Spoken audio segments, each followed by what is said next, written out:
sa Ginoo. Duha ka butang nga igsoon, no? Sa message 1 ng Iso mga mahigog nga ta sa Ginoo.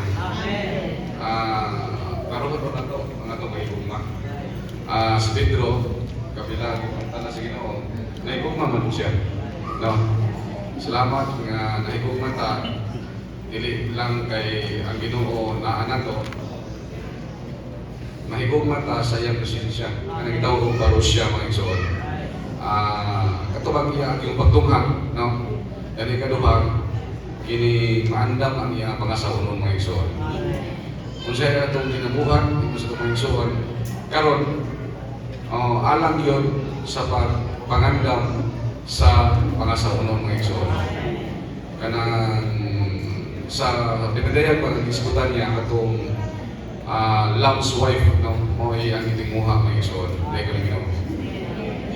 Salamat sa